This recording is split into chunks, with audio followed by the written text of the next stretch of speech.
très rare que j'ai jeté ou que je n'ai pas utilisé des bois que j'ai choisis. Le fait même déjà de choisir le bois, c'est déterminant parce que c'est du début à la fin, c'est-à-dire que ça peut durer 6 mois, 1 an, peut-être même 2 si je reviens 2 ans après sur le même bois. Il y a une ligne de continuité, il y a un lien qui relie le début, le fait même de prendre un bois, parce que je sais quand je le prends que ce bois-là, je l'utiliserai.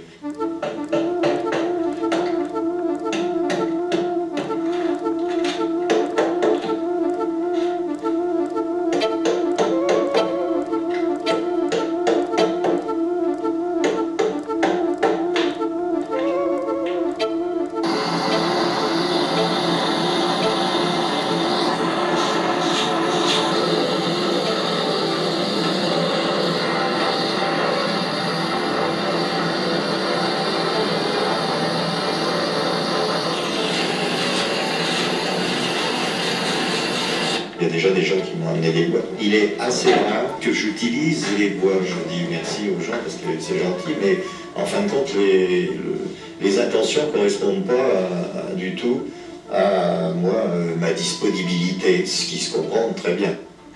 Alors, il faut le gratter, il faut enlever les choses pourries. Et ces choses pourries, petit à petit, bon, ça amincit. Je ne sculpte en aucune façon le bois. Enfin, il n'y a pas d'intention de sculpter.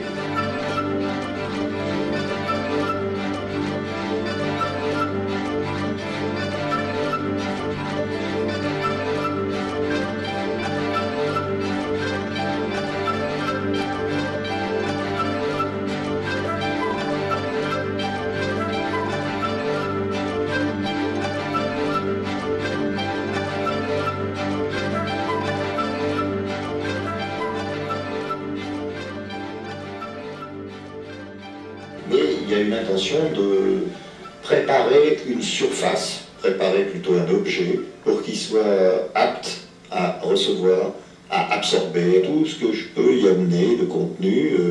Et plus il est torturé, enfin, il faut qu'il y ait aussi plusieurs choses. Il peut y avoir des nœuds, des trous, et puis à côté des plages lisses.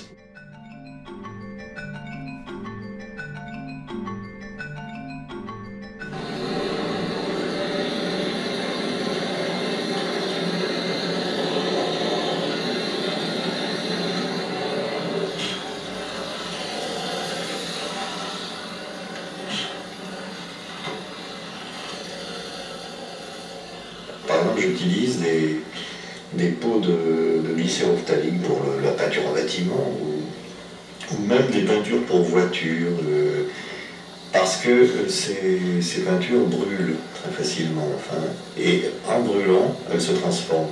Ça, c'est important. Il y a toujours le même rouge qui revient, toujours le même rouge glycérophthalique, un certain rouge, qui, avec la flamme du chalumeau, devient noir. Et seulement cette peinture, en noircissant, fait une espèce de couche un petit peu épaisse. Bon, ça coule, ça se balade un petit peu suivant justement la forme du bois. Et déjà,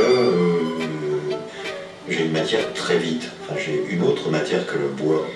Dans le travail que je fais, le noir est très important. Enfin, il y a beaucoup de noir. Mais enfin, c'est le noir avec des matières et des textures différentes.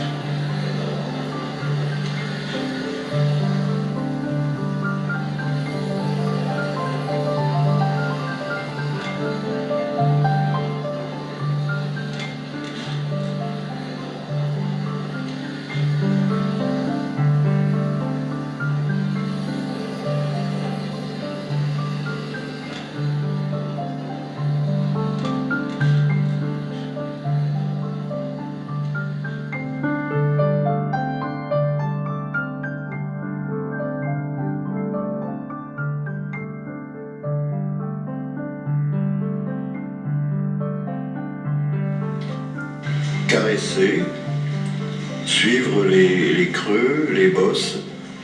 Il y a un certain cérémonial dans le coulage de la cire chaude sur la peau du bois ou le brûlage du glycéro. Je pense quelquefois, toute proportion gardée bien sûr, aux artisans égyptiens qui préparaient et posaient les bandelettes ou embaumaient les morts. Qui était sans cela promis au verre, comme mes bois sont promis à la putréfaction et à la dissolution dans l'eau et la boue.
Le processus de travail fait que je reviens, la trame première réapparaît.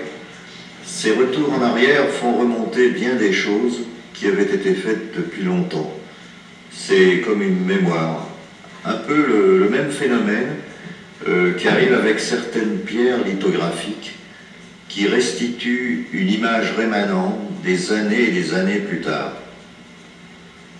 Alors, j'ai nettoyé mon bois, j'ai usé, brûlé, poli ma couche de peinture, et sous la première pellicule réapparaissent les autres, différentes couches géologiques qui sont comme du temps gelé. Ensuite, il faut bien gommer, rafistoler, et tout semble aller pour le mieux. Et c'est justement quelquefois le moment de détruire et casser un peu ce trop bel arrangement. C'est un moment difficile. On voudrait bien conserver les choses en état, mais il faut se faire violence. Et c'est justement là qu'en détruisant en apparence, on touche juste autant que faire se peut.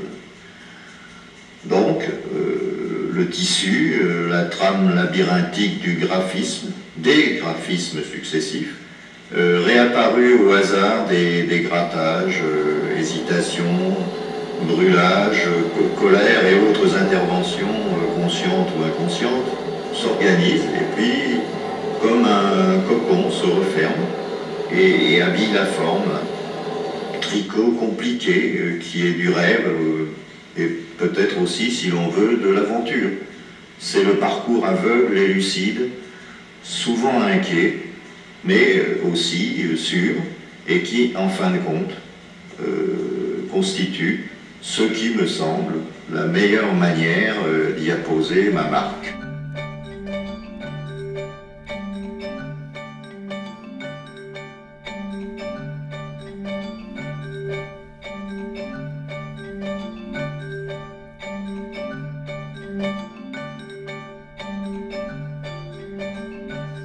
J'ai besoin, j'utilise des images extérieures. Alors ces apports extérieurs me servent à structurer ou à identifier certaines zones de manière à donner des points d'ancrage. ces images, je dis images exprès, parce que je les utilise comme telles, sans les plagier, mais comme un matériau brut. C'est un peu comme un collage. D'ailleurs, je ne lis pas, je ne sais pas exactement ce que sont ces images. Je les ai pris un petit peu au hasard, mais cette utilisation que j'en fais peut-être a quelque chose d'un petit peu répétitif, d'un petit peu obsessionnel.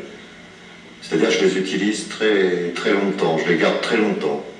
Bien sûr, les références à travers ce que j'ai choisi comme image, là, ce sont toujours les références au corps, les images anatomiques, tatouages, etc. Je m'en sers un peu comme on utiliserait un plan, une carte. Oui, c'est le corps éclaté, des morceaux d'organes, hein, c'est très organique, mais il n'y a pas d'idée morbide, je pense, directement, mais ça définit quand même certainement une part d'angoisse qui n'est pas évidente, qui saute pas aux yeux, mais qui existe, sûrement.